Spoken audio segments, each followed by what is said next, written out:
Assalamualaikum warahmatullahi wabarakatuh. Salam jumpa, salam sejahtera untuk Anda semua. Saudara-saudaraku dimanapun Anda berada, kembali saya menemui Anda. Dan edisi kali ini saya akan mengulas bagaimana sebuah kerangka cerita dusta dapat mempengaruhi orang banyak bahkan dari masa ke masa. Dan ini bukan sesuatu yang asing ya. Misalnya tentang kisah Ken Arok dengan keris buatan Empu Gandring. Kisah ini seperti yang pernah kami bahas bersama Ki Agus Nyoto dan sejumlah sejarawan di UIN beberapa tahun yang lalu. Kisah terkait dengan Ken Arok yang merupakan leluhur raja-raja Jawa itu dibuat oleh orang Jawa atas perintah dari Belanda. Pada intinya, kisah itu menyampaikan sesuatu yang buruk, bahwa sang raja ini adalah seorang pelaku tindak kriminal pembunuhan, ngambil istri orang dan sebagainya. Bahkan keris juga di sini difitnah, dipakai sebagai senjata tikam dan sebagainya. Pada intinya apa? Kisah-kisah serupa ini ada dipakai untuk mempengaruhi orang banyak agar orang yang dikisahkan atau tokoh yang dikisahkan itu hilang harga dirinya berikut anak turunannya. Ada juga kisah yang dibuat tinggi seolah-olah menjadi sesuatu yang luar biasa dan juga dipercaya oleh orang banyak. Nah, berangkat dari kisah-kisah ini saya tertarik dengan salah satu tulisan Ki Haji Imaduddin Usman berkenaan dengan nasab Ba'alawi. Walaupun tidak sama persis atau saya tidak menyamakan dengan kisah tadi, bahwa ada kapitalisasi kisah yang kemudian mempengaruhi orang banyak sehingga meyakini kebenaran dari apa yang disampaikan oleh sebagian dari kalangan Ba'alawi. Kita tahu ada kisah Mi'raj sampai berapa kali sehari, kemudian bagaimana menego malaikat dan sebagainya. Dan walaupun itu kisah susah diterima oleh akal sehat, bahkan dari nalar agama, tapi karena betul-betul meyakini siapa yang menyampaikannya ini adalah sebagai zuriyah Nabi, maka kemungkinan besar orang tidak akan melihat kisah itu rekaan dan sebagainya. Wong di dalam dirinya mengalir darah Nabi. Masa ia bohong? Kurang lebih seperti itu gambarannya. Dalam salah satu artikel Kaimat yang dimuat di RMI NU Banten beberapa hari yang lalu dengan judul Menakar Moral Ilmiah Klan Ba'alawi, pada paragraf pertama Kaimat nampaknya jengah juga ini karena secara uji pustaka mereka tidak terkonfirmasi secara ilmiah nyambung ke Rasulullah. Kemudian secara saintifik menggunakan tes DNA mereka melakukan penolakan ya. Dan pada bagian berikutnya, alinea kedua, Kiai Imad menulis, kendati pun demikian, kajian literasi nasab Ba'alawi masih menarik diperbincangkan untuk mengetahui pola algoritma terbentuknya sebuah konstruksi sejarah yang sengaja diciptakan bukan berdasar fakta sejarah sesungguhnya. Ini yang saya katakan tadi ya di awal pembicaraan, sehingga menjadi pembelajaran masa yang akan datang di mana historiografi dari sebuah hipotesa sejarah yang mapan yang memiliki irisan dengan kepentingan tertentu dari sebuah komunitas tertentu yang rajin mengkapitalisasi sejarah itu patut dicurigai validitasnya. Ini pada sisi ini saya tertarik dan setuju gitu. Karena ini baik berkaitan dengan klan Ba'alawi ataupun yang lain gitu ya. Jadi ini berlaku untuk umum, walaupun di sini contohnya menggunakan kasus-kasus yang dipakai oleh, kasus dalam tanda petik ya, yang dipakai oleh klan Ba'alawi. Di bawah ini penulis ketengahkan beberapa contoh upaya mengokohkan konstruksi sejarah yang dilakukan oleh klan Ba'alawi untuk meyakinkan kepada orang lain bahwa nasab mereka sahih kepada Nabi Muhammad SAW. Contoh yang pertama ini adalah surat Maktab Daimi 2022. Maktab Daimi Rabitul Alawiyah atau MDRA membuat surat edaran yang menjawab tulisan penulis tentang terputusnya nasab para habib kepada Nabi Muhammad SAW. Dalam surat edaran bernomor 180 MDRA 11 Romawi 2022 itu menyebutkan bahwa kitab Bahrul Ansab yang karya Al-Sayyid Muhammad bin Ahmad Amiduddin Al-Husaini An-Najafi pada halaman 46 dan 52 beliau telah menuliskan keturunan dari pada Isa Ar-Rumi bin Muhammad Al-Azraq atau An-Naqib, yaitu Ahmad dan anak keturunannya. Disebutkan bahwa nama anaknya salah satunya adalah Ubaidillah. Disebut dalam surat itu bahwa pengarang kitab itu wafat tahun 433 Hijriah. Setelah dikonfirmasi, ternyata pengarang kitab itu wafat pada abad 10 Hijriah. Sebagaimana terdapat dalam kitab Tabaqatun Nasabin karya Bakar Abu Zaid pada halaman 162. Ya, silakan Anda nilai sendiri. Kemudian kitab Abnaul Imam ini sudah sering diulas ya. Saya lewati saja bahwa Abnaul Imam yang sempat menghebohkan dan dianggap itu sebagai kitab pembanding untuk membenarkan Ba'alawi itu tersambung kepada Rasulullah. Ternyata kitab ini kitab yang dibacakan oleh dari sebagian Ba'alawi atau yang menjadi jawaban terhadap Kyai Imad. Menurut Kyai Imad, kitab itu teridentifikasi palsu karena terkait berbagai hal kejanggalan yang ada di dalam kitab Abnaul Imam fi Misra wa Sam Al-Hasan wal Husain ya, itu pernah saya ulas dulu ya.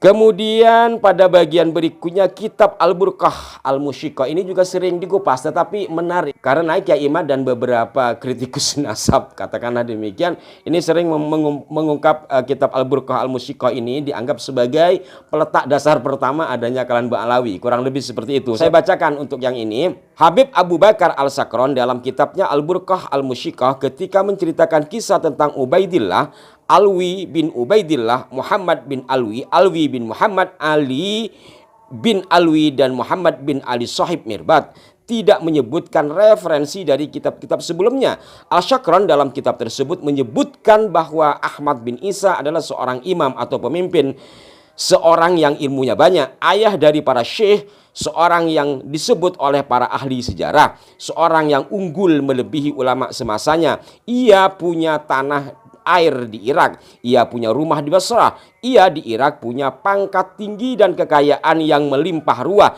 Ketika di Irak terjadi fitnah, ia menuruti perintah Allah untuk pindah dari Basrah menuju ke Madinah, lalu ke Mekah, lalu ke Yaman sehingga sampai di Hadramaut dan menetap di Tarim, di mana Al-Sakron mengetahui semua itu tanpa menyebutkan satu referensi pun. Padahal jarak antara Al-Sakron dan Ahmad bin Isa telah terbentang 550 tahun. Begitu pula ketika Al-Sakron menyebutkan biografi Ubaidillah, ia menyatakan bahwa ia seorang imam, seorang ulama yang luas ilmunya, seorang yang disebut oleh para sejarawan dan ulama tabaqat.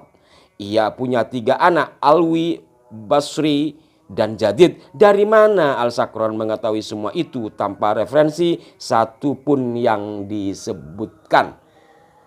Jadi silahkan Anda barangkali memiliki kitabnya untuk meneliti ulang dari apa yang disampaikan oleh Kyai Imad.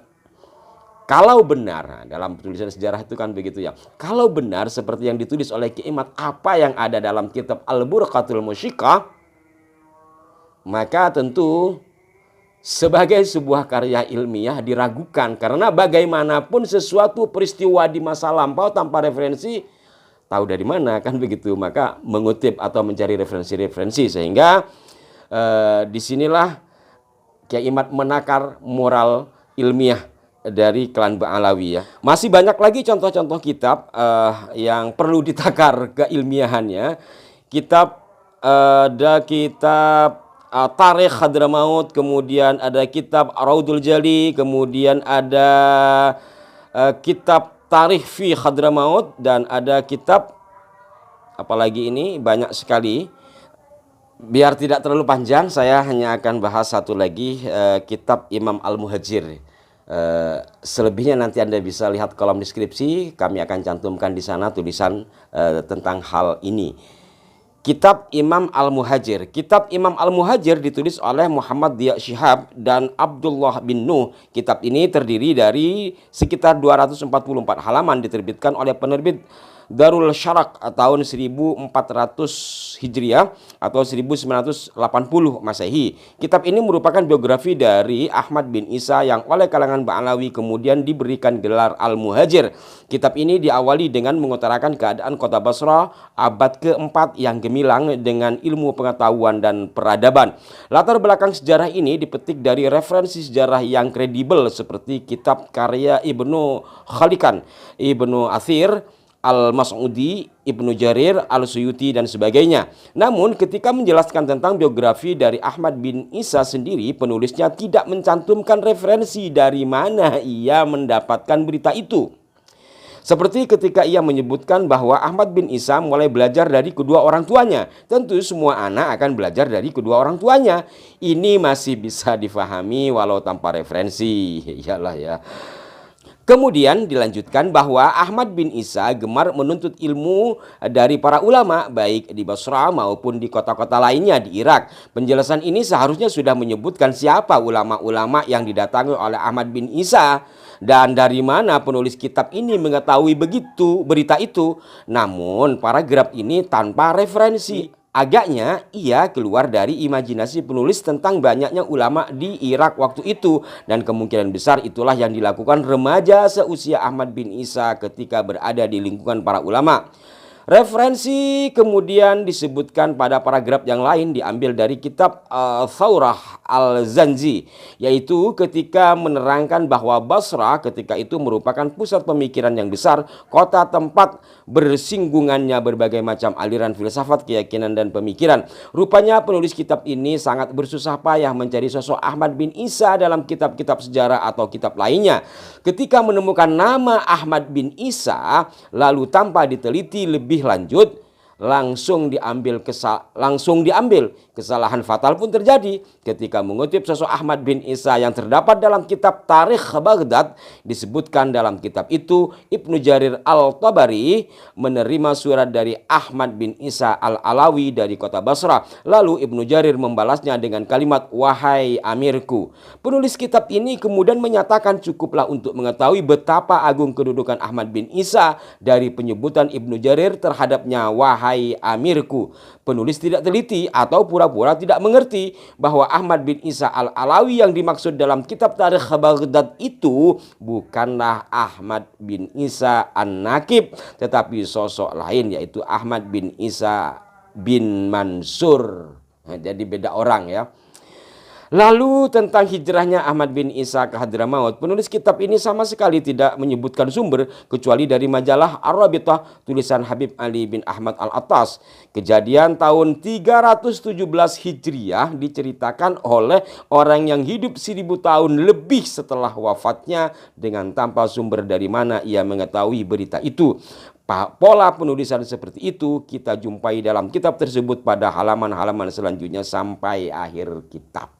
Nah, ini yang perlu dicermati ya di dalam kita menelaah sebuah karya siapapun gitu. Dan terkait dengan kepindahan Ahmad bin Isa ke Basra, dari Irak, dari Basra ke Hadramaut juga sebenarnya dikupas pada 1880-an oleh Van den Berg, seorang orientalis, penulis, peneliti yang belakangan ini mendapat banyak sorotan.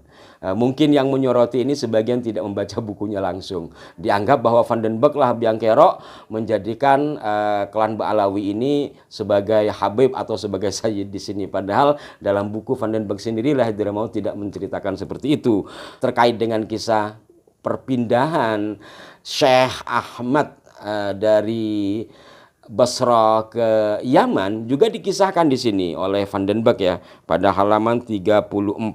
Nenek moyang golongan Sayyid ini di sini adalah sebutan pada saat itu terhadap para habaib ya. Nenek moyang golongan Sayyid di Hadramaut adalah seorang yang bernama Ahmad bin Isa yang dijuluki Al-Muhajir, yang menurut tradisi telah menetap di negeri itu selama 10 abad. Ia berasal dari Basra dan pindah bersama nenek moyang ke 80 keluarga yang baru saja saya sebutkan. Saya menilai bahwa legenda kepindahan mereka tidak menarik untuk dikisahkan di sana, apalagi tampaknya legenda itu berasal dari zaman modern, artinya dibuat belakangan. Demikian para pemirsa, berbagai hal terkait dengan sejarah yang berkelindan dengan kisah Ba'alawi ini bukan untuk merendahkan, tetapi untuk mengambil pelajaran dari berbagai sisi tentang adanya tokoh yang dicuatkan karena kepentingan tertentu atau tokoh yang direndahkan untuk kepentingan tertentu. Itu hal yang kerap kali terjadi, dan inilah pesan yang saya tangkap dan ingin saya ajak Anda semua untuk memiliki atau menumbuhkan kesadaran terkait hal itu, dengan harapan kita tidak mudah dibohongi oleh siapapun berkenaan dengan bangsa kita khususnya. Mohon maaf jika ada kekeliruan. Sampai jumpa. Wassalamualaikum warahmatullahi wabarakatuh.